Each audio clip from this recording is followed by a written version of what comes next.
Hello ಗೆಳೆಯರೆ, welcome to S pitch in Kannada channel. ಈ ಒಂದು ವಿಡಿಯೋದಲ್ಲಿ ನನ್ನ ಅಮ್ಮ ಎಂತಕ್ಕಂಥ 10 ಸಾಲಿನ ಪುಟ್ಟ ಪ್ರಬಂಧ ನೋಡ್ತಾ ಹೋಗೋಣ.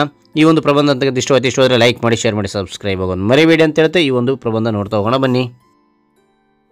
ಮೊದಲ ಪಾಯಿಂಟ್ ನೋಡಿ, ನನ್ನ ಅಮ್ಮನ ಹೆಸರು ಸರೋಜಾದೇವಿ. ಇಲ್ಲಿ ನಿಮ್ಮ ಅಮ್ಮನ ಹೆಸರು ಬರಿತಾ ಹೋಗಿ ಮಕ್ಕಳೇ, ಓಕೆನಾ? ನನ್ನ ಅಮ್ಮನ ಹೆಸರು ಸರೋಜಾದೇವಿ. ಎರಡನೇ ಪಾಯಿಂಟ್, ನನ್ನ ಜೀವನದಲ್ಲಿ ನಾನು ಪಡೆದ ಅತ್ಯಮೂಲ್ಯ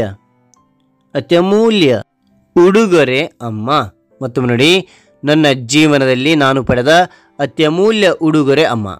ಮೂರನೇ ಪಾಯಿಂಟ್, ನನ್ನ ಅಮ್ಮ ಗೃಹಿಣಿ. ಓಕೆ. ನಾಲ್ಕನೇ ಪಾಯಿಂಟ್, ಅಮ್ಮ ಸುಂದರವಾಗಿದ್ದಾಳೆ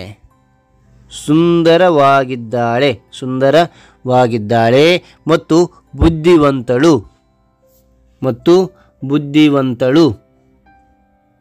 ಓಕೆ, ಮತ್ತೊಮ್ಮೆ ನೋಡಿ, ಅಮ್ಮ ಸುಂದರವಾಗಿದ್ದಾಳೆ ಮತ್ತು ಬುದ್ಧಿವಂತಳು. ಐದನೇ ಪಾಯಿಂಟ್, ಅಮ್ಮ ನಮ್ಮ ಕುಟುಂಬವನ್ನು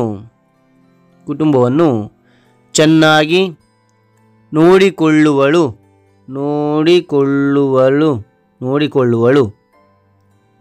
ಓಕೆ.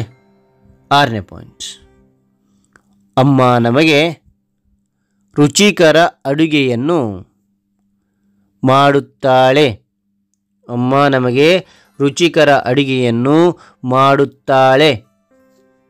ಓಕೆ. ಏಳನೇ ಪಾಯಿಂಟ್, ಅಮ್ಮ ಪ್ರತಿದಿನ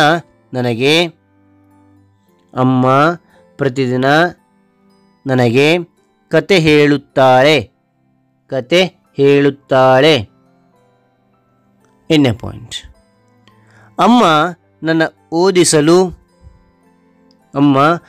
ಓದಿಸಲು ಸಹಾಯ ಮಾಡುತ್ತಾಳೆ.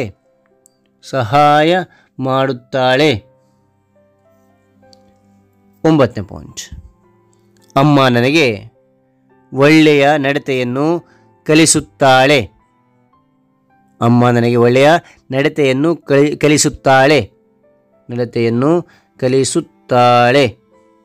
ಓಕೆ. ಹತ್ತನೇ ಪಾಯಿಂಟ್, ನಾನು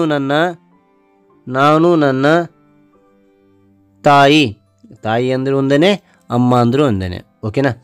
ನಾನು ನನ್ನ ಅಮ್ಮನನ್ನು ತುಂಬ ಪ್ರೀತಿಸುತ್ತೇನೆ. ಮತ್ತೊಮ್ಮೆ ನೋಡಿ, ನಾನು ನನ್ನ ಅಮ್ಮನನ್ನು ತುಂಬ ಪ್ರೀತಿಸುತ್ತೇನೆ. ಓಕೆ. ಹಾಗಾದರೆ ಈ ಒಂದು ಪ್ರಬಂಧ ಅಂತಕ್ಕಂಥ ಇಷ್ಟವಾದರೆ ಲೈಕ್ ಮಾಡಿ, ಶೇರ್ ಮಾಡಿ, ಸಬ್ಸ್ಕ್ರೈಬ್ ಆಗೋದು ಮರಿಬೇಡಿ. ಮತ್ತೊಂದು ಹೊಸ ವಿಷಯದೊಂದಿಗೆ ಮತ್ತೊಂದು ಹೊಸ ವಿಡಿಯೋದಿಂದ ಭೇಟಿ ಆಗ್ತೇನೆ. Thank you for watching. Bye.